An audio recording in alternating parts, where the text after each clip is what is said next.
Bismillahirrahmanirrahim. Assalamualaikum warahmatullahi wabarakatuh. Ya, alhamdulillahirrahmanirrahim.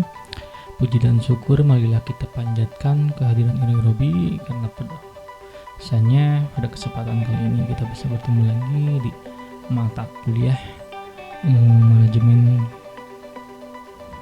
proyek sistem informasi ya.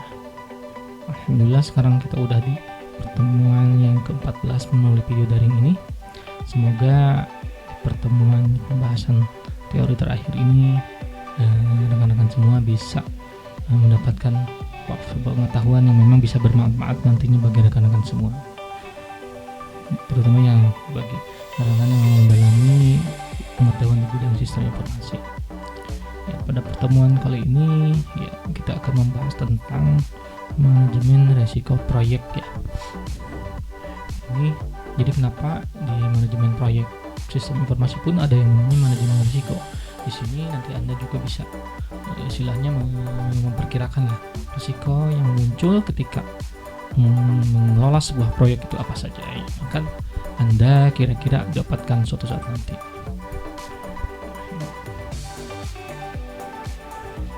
Tujuan belajar di materi kali ini ya, Anda nanti bisa mengerti apa itu risiko dan pentingnya bagaimana memanajemen risiko sebuah proyek itu dengan baik. Terus Anda bisa mendiskusikan elemen yang terlibat dalam perencanaan manajemen risiko dan isi dari rencana manajemen risikonya apa aja. Terus daftar umum sumber risiko dalam sebuah proyek itu apa saja.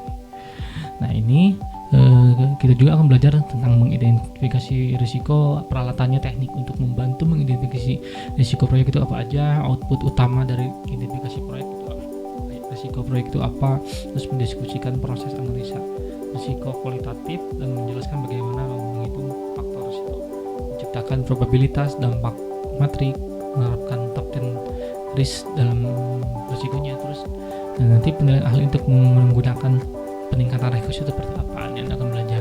Karena ada dua teknik untuk mengelola risiko, ada yang menggunakan kualitatif, ada yang menggunakan kuantitatif. Kalau ini di menjelaskan proses kuantitatif ya, nanti Anda menentukan bagaimana menerapkan diagram keputusan, simulasi, dan analisis sensitivitas untuk mengukur risiko. Terus Anda memberikan contoh dengan menggunakan respon risiko, berbeda dengan perencanaan strategi untuk mengatasi risiko baik negatif atau positif. Terus mendiskusikan apa yang terlibat dalam pemantauan dan pengendalian risiko, menjelaskan bagaimana perangkat lunak dapat membantu dalam manajemen risiko proyek. Nah ini beberapa materi yang memang nanti Anda akan ini tujuan belajarnya ya. Ya di sini di project risk management overview juga ada itu bahasan di mana kita harus menggunakan risk management risiko, perencanaan manajemen risikonya apa, identifikasi risikonya apa, terus ada menentukan analisis risiko menggunakan apakah itu kualitatif. Nanti kalau menggunakan kuantitatif ada ini perform kuantitatif analisis risiko, terus udah itu baru tentukan respon risikonya harus apa, baru setelah itu ditentukan monitoring dan kontrolnya. Jadi untuk mengelola sebuah risiko ada dua metode. Yang pertama itu ada namanya metode kualitatif dengan menarik kesimpulan dari pendapat beberapa pakar dan beberapa bahasan cara dan sebagainya. Ada dengan metode kualitatif itu dengan melakukan pengumpulan data melalui sebaran kuesioner. Nah ini nanti Anda dibuat model hitungan statistik sehingga menghasilkan sebuah tarik kesimpulan hipotesa di mana risiko itu harus seperti apakah. Ini pentingnya manajemen risiko proyek. Jadi manajemen risiko proyek ini adalah sebuah seni dan ilmu untuk mengidentifikasi, menganalisis, dan menanggapi risiko di seluruh kehidupan suatu proyek dan kepentingan terbaik tujuan pertemuan proyek. Manajemen risiko sering terabaikan dalam proyek, tetapi dapat membantu meningkatkan kesuksesan proyek dengan membantu proyek-proyek baik inisiasi, lingkup proyek, dan mengembangkan perkiraan realistis. Ini pentingnya, jadi risiko ini bisa kita ibaratkan sebagai alat kontrol untuk ketika proyek ini kedepannya muncul hal yang positif dan negatifnya bisa terbaca. Risiko negatif definisi kamus risiko adalah kemungkinan kerugian atau sebuah cedera atau sesuatu yang memang mengakibatkan perusahaan itu mengalami gangguan. Risiko negatif melibatkan pemahaman potensi masalah yang mungkin terjadi dalam proyek dan bagaimana mereka bisa menghalangi keberhasilan proyek. Yang negatif pasti nanti akan menggagalkan dan menghalangi sebuah keberhasilan proyek. Manajemen risiko negatif seperti bentuk asuransi, ini bentuk sebuah investasi bukannya. Jadi risiko juga ibaratnya sebagai sebuah invest buat kita nanti kedepannya harus seperti apa. Sedangkan risiko positif adalah risiko yang mengakibatkan terjadi hal yang baik, kadang-kadang perlu juga atau enggak. Kita perlu sebutkan atau enggak ya, itu anggap ya karena baik kan, jadi dibiarkan saja. Definisi risiko proyek adalah ketidakpastian yang dapat memiliki efek negatif atau positif pada tujuan proyek. Tujuan dari manajemen risiko proyek adalah untuk meminimalkan risiko negatif sekaligus memaksimalkan potensi risiko positif. Jadi ketika risiko negatif muncul ini, makanya ada risiko positif yang memang bisa dimaksimalkan potensinya untuk menutup beberapa risiko negatif yang nanti akan muncul dalam mengelola sebuah proyek.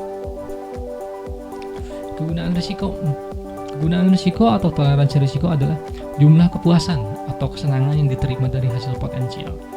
Kegunaan meningkat pada tingkat penurunan untuk orang-orang yang menghindari risiko. Mereka yang mencari risiko memiliki toleransi yang lebih tinggi risiko dan meningkatkan kepuasan mereka ketika hasil lebih yang dipertaruhkan. Pendekatan risiko netral mencapai keseimbangan antara risiko dan hasil. Jadi di risiko ya pasti ada manfaat dan kegunaannya, di mana kita dengan adanya risiko kita bisa menentukan ini risiko ini tinggi rendahnya seperti apa nanti, ini pertaruhan kedepannya seperti apa. Secara umum, tim pengembangan perangkat lunak atau sistem informasi ini tidak berbuat apa-apa di seputar risiko sampai sesuatu yang buruk terjadi. Biasanya mereka nggak tahu ini error atau enggak, kedepannya ada bug seperti apa, tidak. Dan kemudian tim tersebut melakukan aksi untuk menentukan masalah itu dengan cepat. Reaktif, secara reaktif pada perbaikan langsung ditanggapi.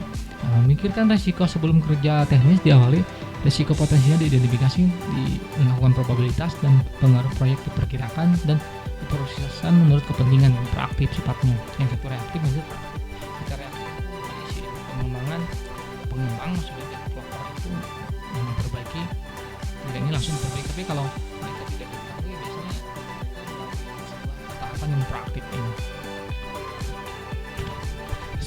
Risiko perangkat lunak. Banyak perdebatan mengenai definisi yang tepat untuk risiko perangkat. Secara umum risiko selalu meliputi ketidakpastian dan sebuah kerugian. Ketidakpastian kejadian yang menandai risiko mungkin atau tidak mungkin terjadi. Kerugian bila risiko menjadi realita maka kerugian yang terjadi. Nah, ini sudah pasti. Risiko ini kan ketidakpastian, makanya kalau risiko muncul berarti kerugian yang muncul apakah itu positif atau negatif itu kita tidak tahu.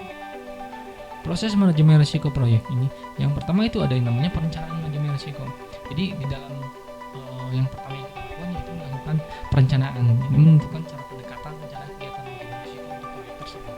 Yang kedua itu ada identifikasi risiko, di mana Anda menentukan mana risiko yang mungkin mempengaruhi proyek dan mana yang tidak, dan mendokumentasikan karakteristik dari sebuah risiko seperti itu.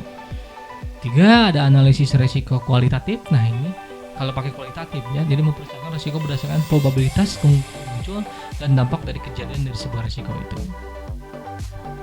Ini kalau pakai kuantitatif ya, berarti kita memperkirakan dampak risiko pada tujuan proyek, berarti harus melakukan penyebaran angket atau kuesioner ini. Respon perencanaan, mengambil langkah-langkah untuk peningkatan kesempatan dan mengurangi ancaman terhadap tujuan proyek. Ini tadi direspon, ditanggapi dan seperti apa risikonya. Terus setelah itu dilakukan pemantauan dan pengendalian risiko, memantau, mengidentifikasi dan pengurangan risiko, mengidentifikasi risiko baru, pelaksanaan rencana respon risiko dan mengevaluasi efektivitas strategi risiko di seluruh kebutuhan proyeknya ini. Dipantau, jadi setelah direncanakan ini mau seperti apa, nanti dilakukan pemantauan dan kendalian, jadi kontrol dan monitoring. Output utama dari perencanaan manajemen risiko adalah rencana manajemen risiko. Rencana yang mendokumentasikan prosedur untuk mengelola risiko di seluruh proyek. Jadi ada sebuah SOP ketika timbul risiko yang seperti ini, ya itu ada sebuah SOP yang cara penanganannya nih. Nah, tim proyek harus meninjau dokumen proyeknya dan memahami organisasi serta mendekati sponsor untuk risikonya. Jadi si sponsor dikasih tahu nanti ketika ini bakalan muncul, ya dijelaskan supaya nanti kan mereka juga paham. Tingkat detail akan berbeda dengan kebutuhan proyek pasti itu. Jadi semakin banyak kompleksitas itu akan menghasilkan sebuah detail yang berbeda dari kebutuhan proyeknya. Nah ini dalam perencanaan manajemen risiko ya Anda harus juga memahami apa itu yang namanya metodologi, peran dan tanggung jawab. Bagaimana resikonya, anggaran dan jadwal, kategori risiko, probabilitas dan dampak risiko, dan dokumentasi risiko. Ini beberapa hal yang harus diperhatikan ketika melakukan perencanaan manajemen risiko. Sumber risikonya dalam proyek TI itu beberapa studi menunjukkan bahwa proyek TI terdiri dari beberapa sumber umum risikonya. Grup Stanis mengembangkan potensi keberhasilan TI berdasarkan lembar penilaian risiko. Kategori besar lain risiko membantu pengidentifikasian potensi. Jadi ketika risiko grup sumbernya itu ya biasanya kan dimunculkan dari hasil penilaian potensi yang memungkinkan muncul dari sebuah risiko apa. Atau contoh ketika Anda membangun sebuah risiko, membangun sebuah perangkat lunak, pasti risikonya ya di depan error lah, bug lah atau penggunanya dalam bersamaan login berapa ratus, berapa ribu pasti. Nah, itu risikonya muncul harus kita perkirakan. Faktor umum risiko nih. Yang pertama kurangnya komitmen dari top manajemen terhadap proyek. Manajemen top ini tidak terlalu memikirkan yang memang di bawahnya, makanya komitmennya jelek. Dua, gagal mendapatkan komitmen pemakai dari pelanggan juga. Pelanggan terus terkesan ya mereka acuh tak acuh atau ya yang penting ada aja lah softwarenya misalkan seperti itu.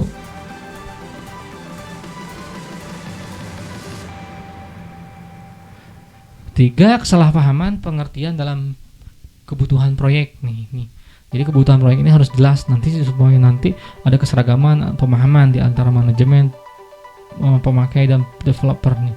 Kurangnya keterlibatan pemakai, nah ini pemakai juga harus dilibatkannya ketika mengembangkan sebuah sistem. Ini hati-hati. Gagal dalam mengelola harapan pemakai akhir. Nah ini ketika pemakai akhir pengen seperti ini tapi Anda salah membacanya, maka ya ini resikonya ke depannya lebih besar. Terjadinya perubahan skop dan tujuan ini pasti ruang lingkup dan tujuannya dirubah ya otomatis nanti mengambilkan resiko ke depannya seperti apa. Kurangnya pengetahuan dan skill pada anggota tim ini pasti juga ilmu, knowledge ini penting bagi sebuah developer karena semakin peningkatan knowledge-nya semakin bagus buat perkembangan tim ke depannya. Teknologi baru ini harus diperhatikan. Jadi kita developer di desktop misalkan, sekarang udah nggak zaman desktop menggunakan Visual Basic misalkan. Sekarang udah rata-rata menggunakan sistem yang memang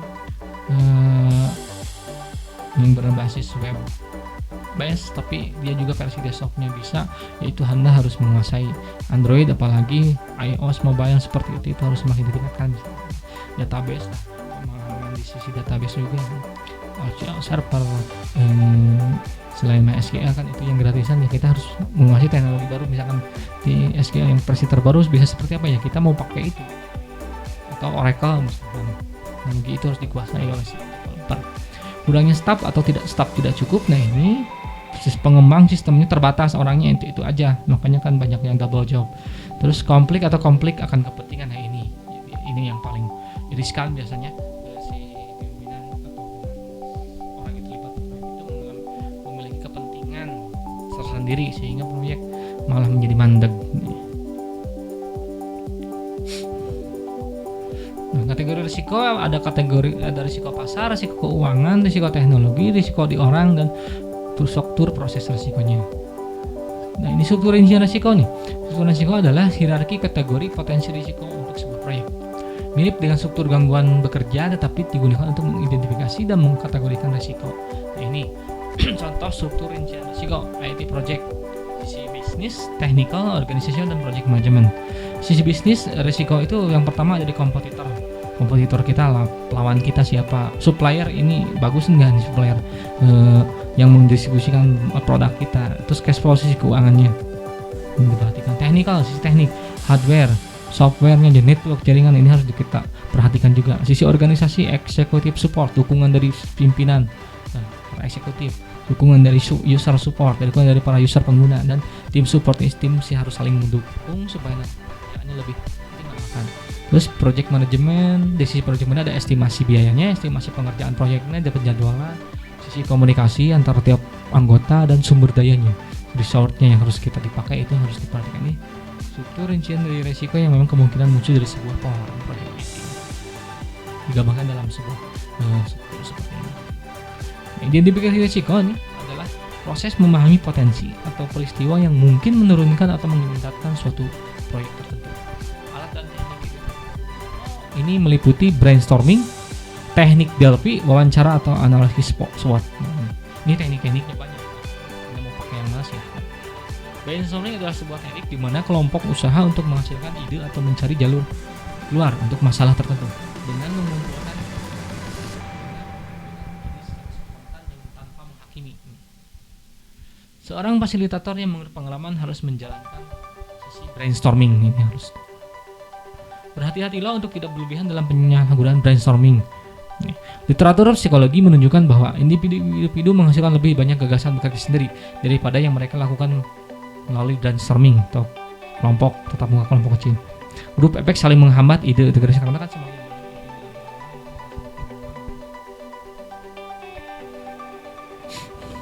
teknik Delphi nih. Teknik Delphi digunakan untuk memperoleh konsensus di antara panel ahli yang membuat prediksi tentang perkembangan masa depan. Memberikan masukan independen dan anonim mengenai peristiwa masa depan. Menggunakan putaran ulang pertanyaan dan tanggapan tertulis serta menghindari dampak yang mungkin bias dalam metode lisan seperti brainstorming. Nah ini, kalau brainstorming kan melalui wawancara, tapi kalau ini yang namanya Delphi kan memang ini berbeda tekniknya, bukan dengan hanya wawancara saja. Nah ini ada wawancaranya. Kalau brainstorming beda lagi kan. Brainstorming ini tadi kan diskusi kelompok untuk masuk ide satu. Kalau dia wawancara ini teknik pencarian fakta ini. Jadi Anda menggali informasi, mengumpulkan informasi secara langsung melalui telepon, email atau diskusi.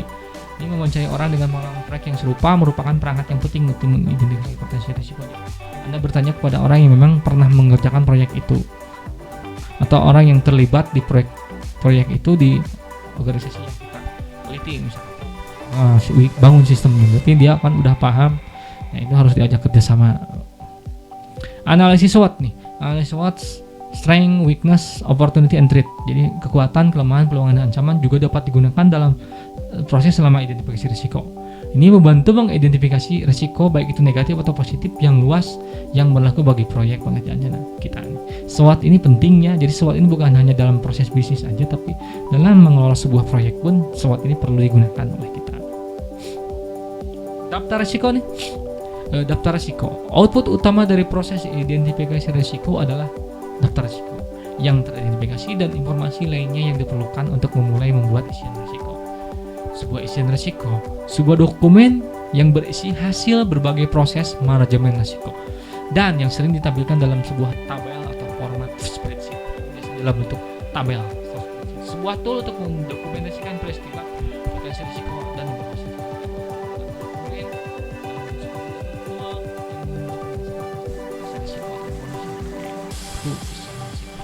Kejadian risiko menunjukkan spesifikasi peristiwa yang tidak pasti yang mungkin terjadi dengan mengorbankan atau perangkat tambahan proyek. Nomor identifikasi untuk setiap aktivitas risiko. Biasanya daftar isi risiko ini diisi di nomor identifikasi. Dari aktivitas risikonya ada peringkat untuk setiap kejadian risiko, yang paling tinggi apa, nama dari kejadian risikonya apa, deskripsi setiap kejadian risiko, ada kategori di mana setiap kejadian risiko jatuh, akar setiap risiko, sumbernya dari mana nih. Pemicu untuk setiap risiko, pemicu merupakan indikator atau gejala peristiwa risiko yang sebenarnya. Jadi biasanya ada sebab dan akibat. Risiko ini muncul ada sebuah sebab di mana mengakibatkan apa nantinya. Potensi tanggapan terhadap setiap risiko ini, pemilik risiko atau orang yang akan memiliki tanggung jawab atas risiko masing-masing. Oleh yang menanganinya siapa, ini harus ada bertanggung jawabnya. Probabilitas dan dampak dari setiap risiko yang terjadi. Nah ini kemungkinan dari dampak dari risiko ini apa nih? Terus status masing-masing risiko ini daftar isinya. Nah ini contoh daftar risiko yang saya dapatkan dari beberapa sumber. Jadi ada nomor, ranknya apa, risikonya apa, deskripsinya, kategori, penyebabnya, triggernya, potensinya, responsnya, risk owner, probabilitas, impact, dan status. Dan ini contoh. Mungkin yang lain juga ada bentuknya. Hampir mirip ya, seperti inilah bentuk contoh dari daftar risiko. Jadi untuk memasukkan risiko ke sini ya melalui tadi apa kualitatif atau kuantitatif identifikasinya. Nah ini analisis risiko kualitatif. Jadi di kualitatif ini Anda menilai kemungkinan dan dampak risiko yang teridentifikasi untuk menentukan besarnya risiko dan prioritas. Nah, alatnya itu meliputi probabilitas, dampak metrik, 10 item risiko pelacakan, dan penilaian ahli. Nah, ini kan ahli ini penting dalam kalau menggunakan metode kualitatif. Probabilitas atau dampak metrik nih. Probabilitas A, dampak metrik atau tabel probabilitas relatif dari risiko terjadi pada sebuah sisi metrik atau sumbu pada grafik, dan dampak relatif dari risiko yang terjadi pada yang lainnya.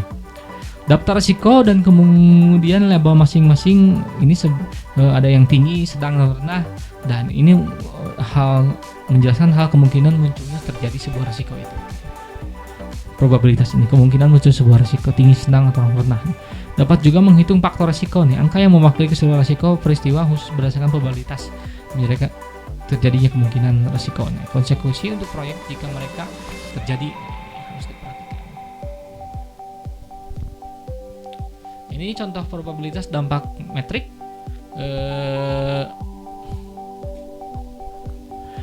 High, nih, medium, low.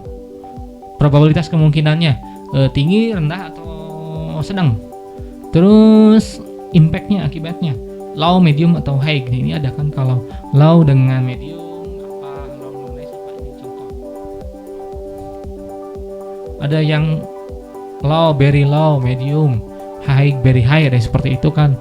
Tergantung Anda mau dibikin skalanya seperti apa, itu kesepakatan aja. Tingkatan risiko nih, semakin tinggi risiko maka probabilitas kemungkinannya probabilitas kegagalannya itu semakin tinggi. Risiko tinggi. Low risk, kegagalannya rendah, medium, kegagalannya sedang. Nah, 10 item risiko pelacakan itu apa sih? 10 item risiko pelacakan adalah sebuah alat analisis risiko kualitatif yang membantu untuk mengidentifikasi risiko dan mempertahankan kesadaran risiko di seluruh kehidupan sebuah proyek. Ini membentuk penelaahan berkala terhadap 10 item risiko proyek. Daftar peringkat sekarang, peringkat sebelumnya, atau jumlah risiko yang muncul di daftar selama periode waktu, dan ringkasan kemajuan yang dicapai dalam penyelesaian item risiko. 10 item risiko itu adalah itu. Jadi sebuah daftar yang di dalamnya menyerikan bahwa sebelumnya seperti apa kondisi periode atau seperti apa, kemajuannya seperti apa dari sebuah item, ini penanganannya seperti apa. Itu daftar 10 item risiko seperti itu dijelaskan di sini. Nah, kalau penilaian ahli ini penilaian berdasarkan pakar. Banyak organisasi ini bergantung pada perasaan intuitif dan pengalaman masa lalu dari para ahli untuk membantu mengidentifikasi risiko potensial proyeknya. Para ahli dapat mengkategori risiko ini secara tinggi, menengah, atau rendah dengan atau tanpa teknik yang karena dia udah paham kan, udah sering menangani problem seperti apa, jadi dia tahu ini tinggi, rendah, menengahnya seperti apa. Bisa juga ini membantu menciptakan dan memantau watchlist, daftar prioritas risiko rendah, tapi masih diidentifikasi sebagai risiko yang potensi. Nah, ini risikonya yang berpotensi muncul tapi masih rendah, itu bisa. Jadi para ahli ini bisa lebih pakar untuk lebih paham untuk menentukan risikonya seperti apa. Terus kalau yang kuantitatif, nah ini analisis risiko kuantitatif ini sering mengikuti analisis risiko kualitatif, namun keduanya dapat dilakukan bersama-sama. Jadi bisa pilih salah satu atau hanya mau pakai ini misalnya. Besar proyek yang kompleks melibatkan teknologi terdepan sering memerlukan analisis risiko kualitatif yang luas. Teknik utamanya meliputi decision tree analysis, analisis pohon keputusan, ada simulasi, ada sensitif. Pohon keputusan, decision tree and effective and monetary value. Pohon keputusan adalah teknik analisis diagram yang digunakan untuk membantu memilih tindakan yang terbaik dalam situasi dan mana hasil di mana depan tidak pasti. Jadi dia menentukan tindakan apa sih di masa depan ketika kita masih bingung antara pasti dan tidak pastinya. Ini menggunakan pohon tree ini, pohon keputusan. Perkirakan nilai moneter EMV, expected monetary value, merupakan produk dari probabilitas kejadian risiko dan nilai moneter acara risiko. Anda dapat menggambarkan suatu pohon keputusan untuk membantu menentukan EMV. Ini contoh expected monetary value. Decision project A nilainya berapa, probability-nya berapa, probability ini project 2 probability-nya berapa dikali time kali jumlah outcome yang didapat ini sehingga menghasilkan apa nih. Proyek 1 EMP $60.000 kali $2.000 $28.000 ini expected monetary value-nya. Proyek 2 EMPU min $10.000 dikurangi $2.000 tambah $40.000. Nah, ini jadi $30.000 tersisa nih.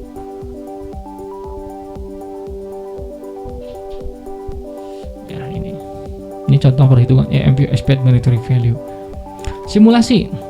Simulasi menggunakan representasi atau model dari sebuah sistem untuk menganalisis perilaku yang diharapkan atau kinerja sistem. Nah, biasanya ada metode Monte Carlo nih. Monte Carlo ini mensimulasikan hasil analisis model yang berkali-kali untuk memberikan distribusi statistik hasil hitung. Untuk menggunakan simulasi Monte Carlo, Anda harus memiliki 3 perkiraan yang paling mungkin, pesimis dan optimis. Ditambah perkiraan kecenderungan berada di antara perkiraan nilai-nilai yang paling mungkin atau paling optimis sering terjadi. Nah, ini ada analisis sensitivitas adalah teknik yang digunakan untuk menunjukkan pengaruh perubahan satu atau lebih variabel pada suatu hasil. Perangkat lunak spreadsheet misalnya Excel adalah alat untuk menunjukkan analisa sensitivitas.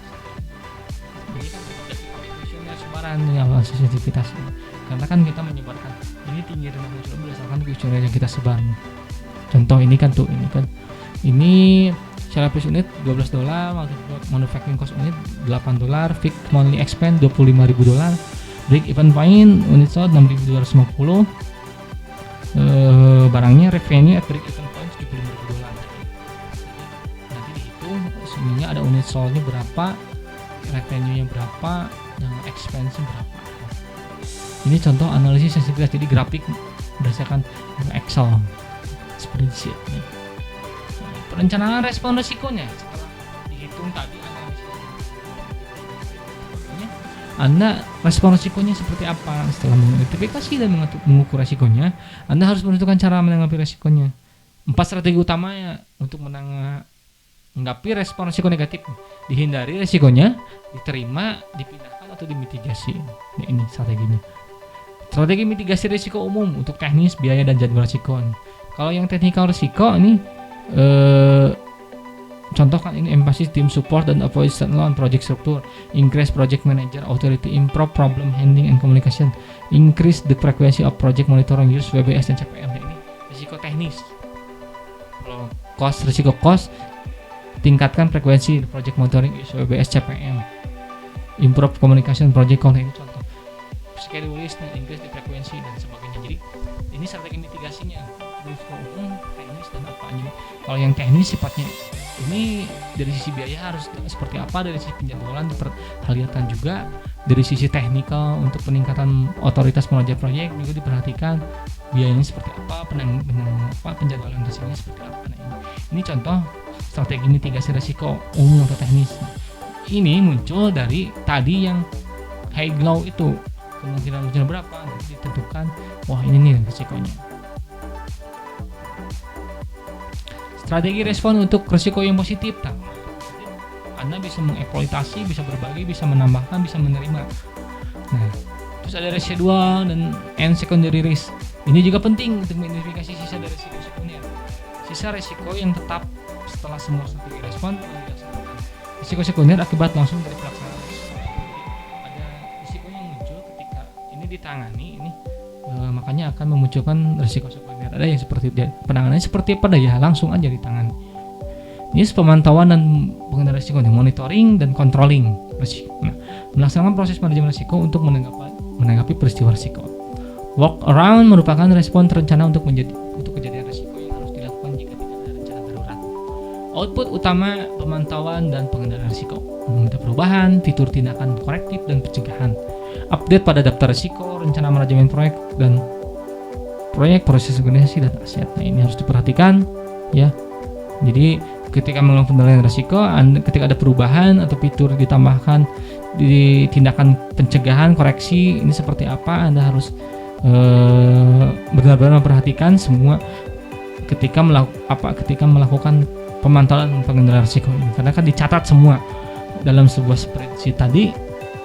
Jadi apa yang menjadi sebuah kendala itu bisa Anda pantau dan Anda kendalikan harus diapakan. Software untuk membantu manajemen risiko proyek nih. Register risiko dapat dibuat dalam Word sederhana atau pakai Excel. Jadi tadi kan untuk membuat ini bisa pakai Excel dan Word. Perangkat untuk manajemen risiko yang lebih canggih seperti alat simulasi ini membantu dalam mengelola proyek. Ya itu juga biasanya berbayar. Atau ada PMI Risk Specific Interest Group website, ada www.risk.ig.com memiliki daftar rinci produk perangkat lunak yang membantu dalam manajemen risiko. Nah, ini banyak softwarenya. Jadi kalau pakai software itu Anda bisa langsung, oh ini pakai apa, masuknya kemana, udah otomatis. Enggak. Kalau manual kan Anda harus menentukan sendiri tinggi rendahnya. Nilai ini masuk tinggi, kemunculan ini masuk tinggi atau rendah. Hasil manajemen risiko proyek yang baik. Tidak seperti krisis manajemen risiko proyek yang baik sering terjadi tanpa disadari.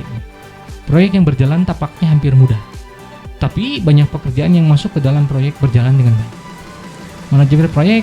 Manajer proyek harus berusaha keras untuk membuat pekerjaan tim terlihat mudah untuk mencerminkan hasil dari proyek-proyek yang dikelola dengan baik. Ini.